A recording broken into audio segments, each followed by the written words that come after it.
வருகிற ஜூலை 12ஆம் தேதி நடக்க இருக்கிற TNPSC Group 4 தேர்வில் 80% மேல் மதிப்பெண்கள் பெற்று தேர்ச்சி பெற வேண்டுமா?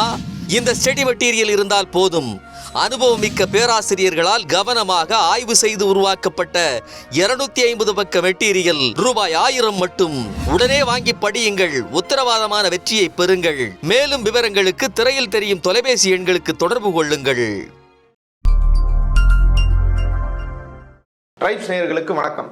தலைமறைவாக இருக்கும் நிகிதா ஏற்கனவே 6 முறை கைது செய்யப்பட்ட நிலையில் தற்போது அவரோட அரசு பதவியை நீக்குவதற்கான நடவடிக்கையை மேற்கொண்டு வராங்க. அது என்ன மாதிரியான நடவடிக்கை அப்படின்றதையும், அது மட்டும் இல்லாம நிகிதா இப்போ ஒரு ஆடியோ வெளியிட்டு இருக்கிறாங்க. அந்த ஆடியோல அவங்க என்ன சொல்ல வராங்க அப்படின்றத பத்தியும் தான் இந்த இன்டர்வியூல நம்ம பேச போறோம். இது குறித்து பேசுறதுக்காக திரு கரிகாலன் அவர்கள் நம்முடைய இணைந்துள்ளார். வாருங்கள் அவரோடு பேசுவோம். வணக்கம். வணக்கம். நிகிதா அவங்க ஏற்கனவே எதற்காக 6 முறை கைது செய்யப்பட்டாங்க? இப்போ அவரோட பதவியை தூக்குறதுக்காக என்ன மாதிரியான நடவடிக்கைலாம் போயிட்டு இருக்குது? நம்ம ஏற்கனவே நேற்று ஒரு முழு வீடியோ விரிவா நிகிதா எப்படியெல்லாம் மோசடியில் ஈடுபட்டு இருக்கிறார். ஒரு புறம் பண மோசடி, அரசு வேலை வாங்கி தருவதாக பண மோசடி, அது கிட்டத்தட்ட 1 கோடி அளவிற்கு பண மோசடியில் ஈடுபட்டு இருக்கிறாங்க. கொடுக்கப்பட்ட புகார்கள் மட்டும், இன்னும் கொடுக்கப்படாத புகார்கள் ஏராளம் இருக்குது. அவங்களாம் இப்போதான் புகார் கொடுத்துட்டு இருக்கிறாங்க. இன்னொரு புறம் திருமண மோசடி, இதில் ஈடுபட்டு இருக்கிறாங்க. ஏற்கனவே 2011 இவங்க மேலே பல்வேறு வழக்குகள் எஃப்ஐஆர் பதிவாகுது. அதன் மீது நடவடிக்கை எடுத்திருக்கிறாங்க. 6 வழக்குகளில் இவங்க கைது செய்யப்பட்டு அதற்கு பிறகு ஜாமீன் வாங்கி வெளில வந்திருக்கிறாங்க. அந்த வழக்குகள் எல்லாம் தற்போது வரை நிலுவையில் இருக்குது அப்படின்ற தகவலில் தான் சொல்கிறாங்க. இதில் அவங்க அப்பாவும் சில வழக்குகளில் கைதாகி ஜாமீன் வாங்கியிருக்கிறாரு. இவங்க கைதான பிறகு கைதாகிட்டு ஜாமீன் வாங்கிட்டு வெளில வந்தாங்கன்னா யாரையாவது வச்சு மீண்டும் பணத்தை திரும்ப வாங்கிடலாம் அப்படின்னு யாராவது முயற்சி செஞ்சாங்கன்னா, அதான் நீ போய் இப்போ கம்ப்ளைண்ட் கொடுத்துட்டல்ல, நான் எதுவாக இருந்தாலும் ஸ்டேஷனில் பார்த்துக்கிறேன், நீ கோர்ட்டில் பார்த்துக்கிறேன், நீ என்னை கேட்கக்கூடாது அப்படின்னு வெளிப்படையாக இவங்க மிரட்டல் விடுத்து பலரையும் மிரட்டி அனுப்பிச்சிருக்கிறாங்க. அப்படி இந்த கடந்த காலத்தில் இவங்க ஜெயிலுக்கு போன வரலாறும் இருக்குது. ஒன்று. அடுத்ததாக ஏற்கனவே நாம் குறிப்பிட்டு இருந்தோம், திண்டுக்கல்லில் உள்ள MV முத்தையா அரசு மகளிர் கல்லூரியில் அவங்க தாவரவியல் துறையினுடைய HOD-யாக இருக்கிறாங்க, அசிஸ்டன்ட் ப்ரொஃபஸராக இருக்காங்கன்னு. இவர்கள் மீது இவங்க ஏற்கனவே 2024ஆம் ஆண்டு இந்த தாவரவியல் துறையினுடைய துணைத் தலைவராக இருந்தார். அப்போ இவங்க மேலே பல்வேறு புகார்கள் எழுது. இவங்க என்ன பண்ணுறாங்கன்னா, கல்லூரியிலேயே சக பேராசிரியர்களிடம் தரக்குறைவாக பேசுவது, மாணவிகளிடம் கடும் மன உளைச்சலை அவங்களுக்கு ஏற்படுத்துகிற விதமாக, அவங்கள அச்சுறுத்துகிற விதமாக, டார்ச்சர் பண்ணுற விதமாக அந்த அம்மா நடந்துக்கிறது. இப்படியான தொடர் நடவடிக்கைகள் அங்கே இருக்குது. இன்னும் ஒரு படி மேலே போய் அந்த MVM மகளிர் கல்லூரியினுடைய பிரின்சிபல் அவங்களுக்கே இவங்க கட்டுப்பட மாட்டாங்களாம். எதுவாக இருந்தாலும் நான் வச்சதுதான் சட்டம், நான் சொல்கிறதான் கேட்கணும், அப்படி இல்லைன்னா தரக்குறைவாக இழிவாக பேசுவாங்களாம். இதை தாங்க முடியாமல் ஒரு கட்டத்தில் அந்த MVM அரசு மகளிர் கல்லூரியினுடைய அந்த தாவரவியல் துறையின் மாணவிகள் அவங்க எல்லாரும் சேர்ந்து மாவட்ட ஆட்சியர், திண்டுக்கல் மாவட்ட ஆட்சியருக்கு ஒரு புகார் கொடுக்குறாங்க. இவங்க டார்ச்சர் பண்ணுறாங்க, இவங்க மேலே நடவடிக்கை எடுக்கணும், இவங்களை பணியிட மாற்றம் செய்யுங்க, டிரான்ஸ்ஃபர் பண்ணுங்க, வேற கல்லூரிக்கு அனுப்பி விடுங்க அப்படின்னு அந்த புகார் கொடுக்குறாங்க. அந்த புகாரை வாங்கி கொண்ட திண்டுக்கல் மாவட்ட ஆட்சியர் அவர் மாவட்ட கல்லூரி கல்வி இயக்குநரகத்திற்கு அதனுடைய இணை இயக்குனருக்கு அனுப்பி வைக்கிறாரு. இப்படி ஒரு புகார் வந்திருக்குது, இந்த புகாரை விசாரியுங்கள்னு. கல்லூரி கல்வி இயக்குநரகத்தின் இணை இயக்குனர் இதை விசாரிக்கிறாரு. அந்த கல்லூரிக்கு நேரடியாக போய் மாணவிகளை சந்திக்கிறாரு, பேராசிரியர்களை சந்திக்கிறாரு, பிரின்சிபலை சந்திக்கிறாரு. இதன் அடிப்படையில் அவர் கல்லூரி கல்வி இயக்குநரகத்தின் இயக்குனருக்கு ஒரு அறிக்கையை சமர்ப்பித்திருக்கிறார். அதாவது இந்த குற்றச்சாட்டுகள் எல்லாம் உண்மைதான், இதெல்லாம் நடந்திருக்குது அப்படின்னு அவர் ஒரு ரிப்போர்ட்டை கொடுத்துருக்கிறாரு. அந்த ரிப்போர்ட் இவ்வளவு நாளாக தூங்கிட்டு இருக்குது. 6 வழக்குகளில் இவங்க கைது செய்யப்பட்டிருக்கிறாங்க. 6 முறை இந்த அம்மா ஜெயிலுக்கு போயிருக்கிறாங்க. அவங்க அரசு பதவி பறிக்கப்பட்டிருக்கும். அப்பயே அவங்களோட பதவி பறிக்கப்பட்டிருக்கணும், அதுவும் பண்ணலை. எவ்வளவோ பல்வேறு பண மோசடி வழக்குகள் இன்னும் நடந்துட்டு இருக்குது. மதுரை திருமங்கலம் சப்கோர்ட்டில் அவங்க மீது பிடிவாரண்ட் இருக்கிறதாகவும் ஒரு புகார்தாரர் வெளிப்படையாக சொல்லியிருக்கிறார். அப்பையும் அவங்களுடைய வேலை அரசு வேலை பறிக்கப்படலை. இப்போ நிலைமை எப்படி இருக்க என்ன தகவல் வருது அப்படின்னா, அந்த மாவட்ட கல்லூரி கல்வி இயக்குநரகம் இது தொடர்பாக ஆய்வு செஞ்சுட்டு இருக்கிறாங்க. நடவடிக்கை எடுக்க அவங்க வந்து தயாராகிட்டு இருக்கிறதா செய்திகள் வந்து வருது. இதுவே ஒரு பாசிட்டிவான ஒரு விஷயம்தான். முதல்ல உடனடியாக அவரை அரசு பணியில் இருந்து பணி நீக்கம் செய்ய வேண்டும். உயர்கல்வித்துறை மாவட்ட கல்லூரி கல்வி இயக்குநரகம் அதை உடனடியாக செய்யணும் அப்படின்றதான் எல்லாருடைய எதிர்பார்ப்பா இருக்குது. நிகிதா தலைமறைவா இருக்கிறாங்கன்றது எல்லாருக்கும் தெரிந்த செய்தியா இருக்குது. அவங்க எங்க இருக்கிறாங்க, அவங்க இருக்கிற இடம் தெரிஞ்சும் காவல்துறை தப்பக்கி விடுறாங்க, இப்படிலாம் பல விமர்சனங்கள் இருந்தோம்.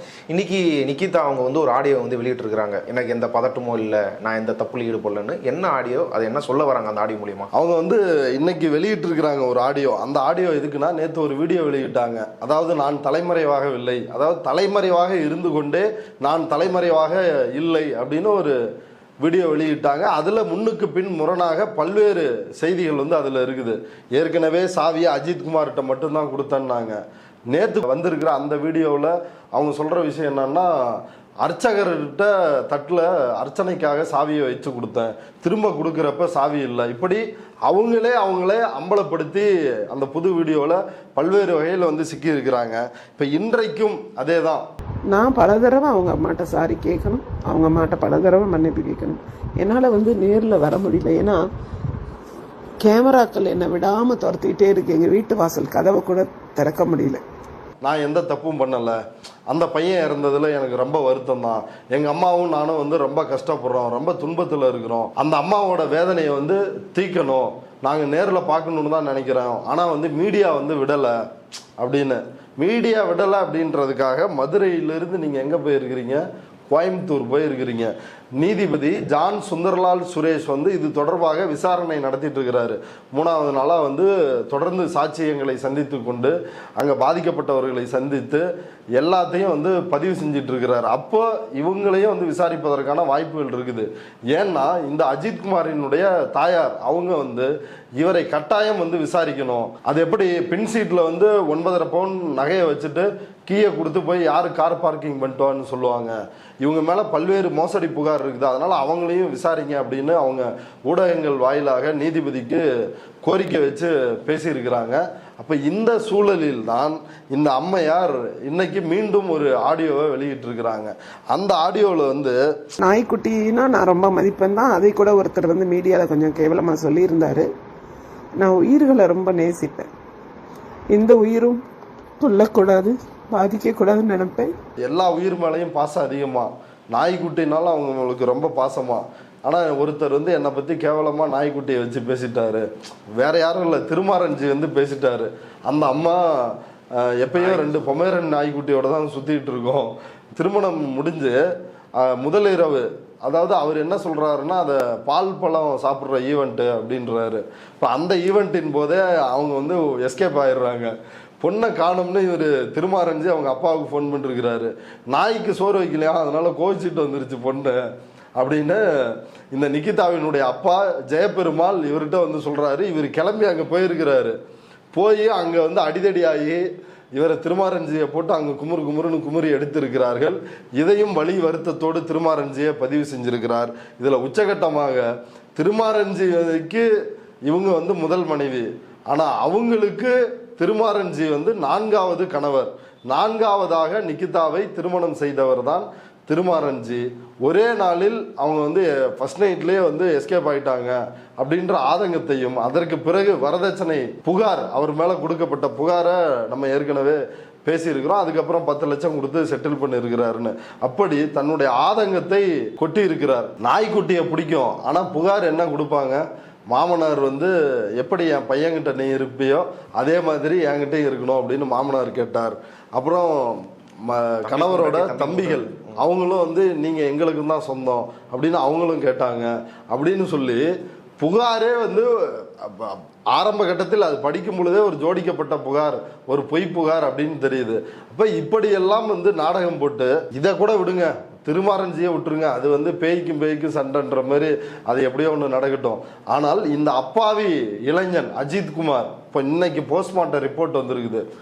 அதில் அந்த போஸ்ட்மார்ட்டம் ரிப்போர்ட், அந்த 7 பக்க போஸ்ட்மார்ட்டம் ரிப்போர்ட் அவ்வளவு கொடூரமாக இருக்குது. உடம்புல தலையிலிருந்து உள்ளங்கால், உச்சந்தலையிலிருந்து உள்ளங்கால் பாதம் வரைக்கும் அடிபடாத இடமே இல்லை, அடி விழாத இடமே இல்லை. கொடூரமான வெளிப்புற காயங்கள் வந்து 50 காயங்கள், அப்புறம் உட்புற காயங்கள் 15 சிராய்ப்புகள் அப்படின்னு உடம்பு முழுக்க காயங்களாக கொடூரமாக தாக்கப்பட்டிருக்கிறாரு. அவரோட இடது கையில் சிகரெட்டால் சூடு வச்சிருக்கிறாங்க. அவருடைய மண்டையில் கட்டையால் தாக்கியதில் அவருடைய மூளையில் இரத்த கசிவு ஏற்பட்டிருக்கிறது, இதயத்தில் இரத்த கசிவு வந்து ஏற்பட்டிருக்கிறது, கல்லீரலில் நுரையீரலில் இரத்த கசிவு வந்து ஏற்பட்டிருக்குது. இதெல்லாம் போக அவரோட வயிற்றுல வந்து ஏற்கனவே சொல்லப்பட்டது மிளகாய் பொடியை வந்து கரைச்சி ஊற்றி இருக்கிறாங்க அப்படின்னு வந்து சொன்னாங்க. அப்படி சந்தேகப்படும் விதமாக, இது ஒரு இடைக்கால அறிக்கை தான், முழு அறிக்கை வந்தால் தான் தெரியும். அப்படி சந்தேகப்படும் விதமாக வயிற்றில் பிரவுன் கலரில் ஒரு திரவம் வந்து செரிமானம் ஆகாத நிலையில் இருக்குது அப்படின்றதும் அந்த ரிப்போர்ட்ல வந்து குறிப்பிடப்பட்டிருக்குது. முக்கியமா இந்த ரிப்போர்ட் வந்து இவ்வளவு காயங்கள் இது எல்லாத்தையும் வந்து பட்டியலிட்டாலும் மிக தெளிவா ஒரு விஷயத்தை வந்து சொல்லுது. காயங்கள் வந்து எப்படின்னா, இப்போ இந்த இடத்துல வந்து அடிக்கிறாங்கன்னு வைங்களேன், பல முறை அதே இடத்துல வந்து தாக்கி, இப்படித்தான் இந்த 50 காயங்களும் எப்படின்னா ஒரே இடத்துல பல முறை தாக்கி ஹரிசாண்டலா வெர்டிகலா பல முறை அட்டாக் பண்ணி அந்த அளவுக்கு தசை நார்கள் அது டேமேஜ் ஆகிற அளவுக்கு தாக்குறாங்க. அப்படி அட்டாக் பண்ணுறதுனால தசை நார்கள் வந்து டேமேஜ் ஆகுது. அதனால் ரத்தம் வந்து விஷமாக மாறுகிறது. அதனால தான் வந்து வலிப்பு ஏற்படுகிறது. அவர் வந்து அங்கேயே வந்து நாக்க கடிச்சுக்கிட்டு வந்து உயிரிழந்திருக்கிறாரு. அது வந்து நடந்திருக்குது. அதை தான் இவனுங்க வந்து எப்படின்னா, ஏதோ இவனுங்க சும்மா வாயால் விசாரிச்சுட்டு இருந்த மாதிரியும் திடீர்னு வலிப்பு வந்து இதுவாயிட்டாரு அப்படின்னு ஒரு மொட்டையான ஒரு எஃப்ஐஆரை இந்த அயோக்கிய காவலர்கள் வந்து எழுதியிருக்கிறாங்க. ஆனால் இந்த போஸ்ட்மார்ட்டம் தெள்ள தெளிவாக அம்பலப்படுத்தி இருக்கிறது. இப்போ இந்த கொலைக்கு யார் காரணம், எந்த அளவிற்கு இந்த தனிப்படையும் காவலர்களும் போலீஸ் துறையும் காரணமோ அதே அளவிற்கு இந்த நிக்கிதாவுக்கும் பங்கு இருக்குது. இந்த புகாரே உண்மையா அப்படின்றதுல மிகப்பெரிய சந்தேகம் தற்போது வரை நீடிச்சுட்டு இருக்குது. நீங்க ஓடி ஒளியறது இவ்வளவு பேசியிருக்குதுங்க. இன்னைக்கு நிக்கிதா வந்து என்ன சொல்லுதுன்னா, ஒரு சின்ன எறும்பு கூட குக்கர் மூடியில் ஒட்டி இருந்தா நான் அதை மெதுவாக ஒரு குச்சியை வச்சு தள்ளி விட்டுட்டு அப்புறம் தான் சாதம் வைப்பேன். அவங்க வந்து ஒரு எறும்பு இருக்குது இல்லை, குக்கரில் சமைக்கிறப்போ ஒரு எறும்பு ஒட்டிக்கிட்டு இருந்தால் கூட அதை எடுத்து வச்சுட்டு தான் சமைப்பேன். அந்த அளவுக்கு அவங்க வந்து மனித நேயர். எந்த அளவுக்கு மனித நேயர்னா, சங்கிகள் என்ன பண்ணுவாங்க, மாட்டை தெய்வமாக கும்பிடுவானுங்க, மூத்திரத்தை கையை வச்சு குடிப்பானுங்க. ஆனால் அந்த மாட்டுக்கறியை சாப்பிடுகின்ற சக மனிதனை அடித்தே கொள்வார்கள். இதுதான் சங்கிகளுடைய வழக்கம். அப்படி ஒரு அக்மார்க் சங்கியான இந்த அம்மையாரும் அப்படித்தான் அஜித் விவகாரத்தில் வந்து நடந்திருக்கிறாங்க. எத்தனையோ தடவை பாம்பு வந்திருக்கு. ஈவன் என் ஸ்டூடெண்ட்ஸுக்கு கூட தெரியும். நான் கொல்லாதீங்கன்னு தான் சொல்லுவேன். ஏன்னா வாழ்றது எல்லா உயிரோட உரிமை. பாம்பு வந்தால் கூட பாம்பை வந்து கொல்ல மாட்டாங்களாம். அவங்க ஸ்டூடெண்ட்ஸுக்கிட்டையும் வந்து சொல்லுவாங்களாம் பாம்பை வந்து கொல்லக்கூடாது அப்படின்னு சொல்லி. ஆனால் ஒரு மனிதனை அடித்து கொள்ளலாம். பாம்பை வணங்குவார்கள், மாட்டை வணங்குவார்கள், குரங்கை வணங்குவார்கள்.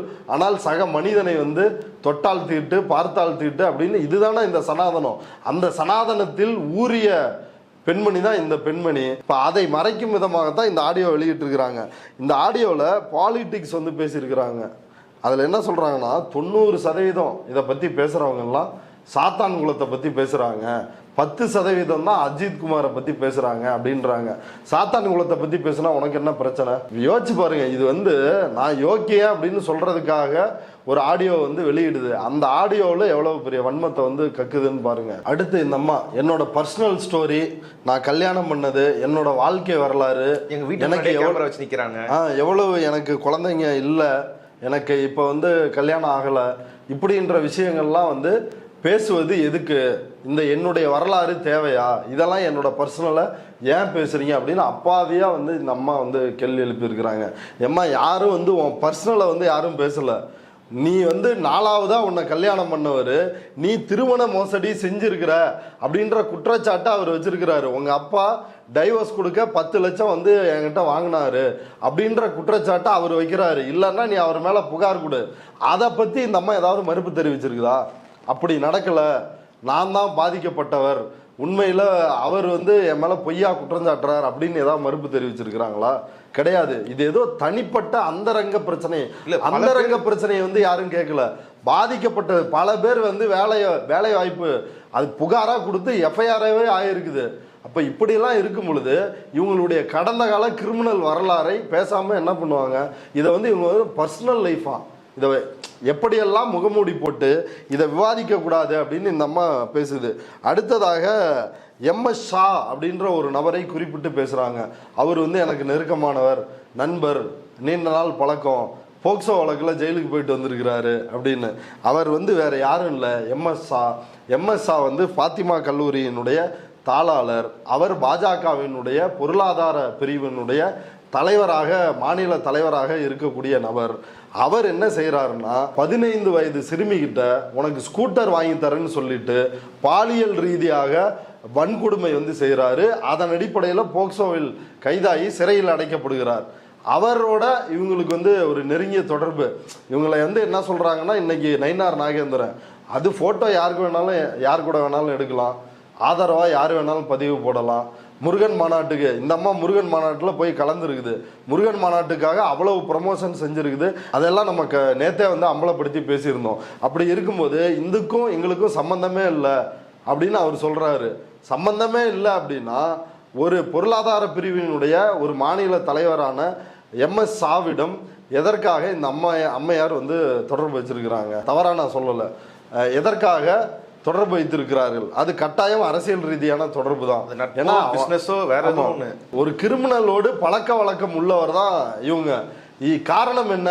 ஏன் போக்சோ ஒரு பாலியல் குற்றத்தில் சிறைக்கு போன ஒரு கிரிமினலோட இந்த அம்மாவுக்கு ஏன் பழக்கம்னா 2 பேரும் ஒரே கட்சிக்காரங்க. இந்த அம்மா கல்யாண மோசடி, பண மோசடி செய்தவர்.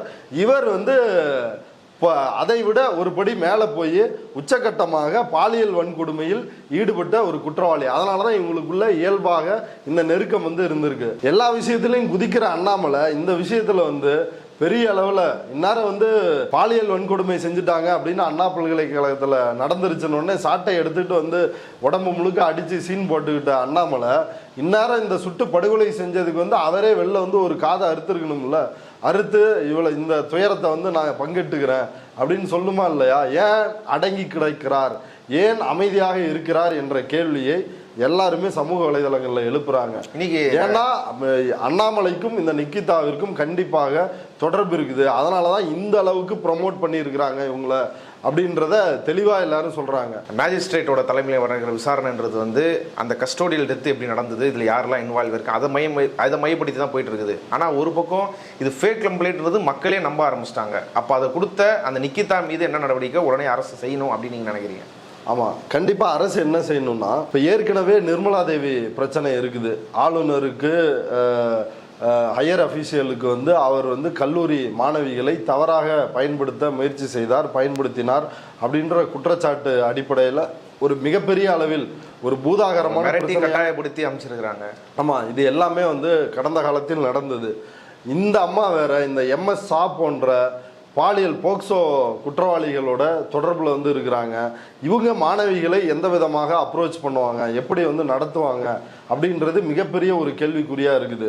ஏன்னா இயல்பாக இந்த அளவுக்கு மதவெறி சிந்தனை, சாதி வெறி, இந்துத்துவ வெறி இருக்கிற இந்த அம்மையார் எப்படி மாணவிகளை நடத்துவார் அப்படின்றதுல மிகப்பெரிய ஒரு இருக்கு. ரெண்டாவது, இது போல பாலியல் குற்றவாளிகளோட இருக்கிற தொடர்பு, இதெல்லாம் இந்த நக்சஸ்லாம் இவங்க எந்த மாதிரி இயங்குறாங்க அப்படின்றதுலையும் பல்வேறு கேள்விகள் இருக்குது. அதனால உடனடியாக இவங்க மேலே வந்து தமிழ்நாடு அரசு, குறிப்பாக உயர்கல்வித்துறை இதன் மீது கல்லூரி கல்வி இயக்குநரகம் இவர் மீது உடனடியாக நடவடிக்கை எடுக்க வேண்டும். அரசு பணியிலிருந்து இவங்களை வந்து நீக்கணும், இவர்களை கைது செய்ய வேண்டும். ஏன்னா இப்போ எத்தனை வருஷங்க, 2011 கொடுத்துட்டு 2025 ஆயிருச்சு. கிட்டத்தட்ட வந்து 15 வருடங்கள் வந்து ஆகுது. பணத்தை இழந்துட்டு, அதுவும் யாருமே வந்து 5 லட்சத்துக்கு குறைவா இல்லை. சத்துணவு பணியாளர்கள் மட்டும்தான் 5 லட்சத்துக்கு குறைவா, மீதி எல்லாருமே 5 லட்சத்துக்கு மேலே தான். 25 லட்சம் 16 லட்சம் இந்த அளவு கொடுத்துருக்குறாங்க. இப்போ இதையெல்லாம் வசூல் பண்ணி அவங்களுக்கு பல நூற்றுக்கணக்கான ஏக்கர் சொத்து இருக்குது. இப்படி வசூல் பண்ண பணத்தெல்லாம் நிறைய நிலம் வாங்கி போட்டிருக்கிறாங்க அப்படின்னு சொல்கிறாங்க.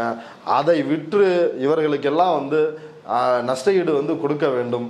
நிக்கிதாவை கைது செய்வதற்கு அத்தனை முகாந்திரமும் இருக்குது. காவல்துறை கண்டிப்பாக இந்த அம்மையாரை வந்து கைது செய்யணும். இந்த அம்மையாரை மக்கள் சிறைபிடிச்சு கொடுத்தா கூட அவங்கள போய் கைது செய்யாமல் நீங்கள் வந்து கோயம்புத்தூர் போய் தலைமறைவாவதற்கு கண்டிப்பாக அவங்க கோயம்புத்தூர் ஏன் சூஸ் பண்ணிருக்கிறாங்கன்னா அந்த பிஜேபி கும்பல் அப்படின்றதுனால தான் வந்து சூஸ் பண்ணியிருப்பாங்களோ அப்படின்ற சந்தேகமும் எழுகிறது. இவ்வளோ நேரம் இந்த செய்தி குறித்து உங்கள் கருத்துக்களை விரிவாக பகிர்ந்து கொண்டதுக்கு நன்றி.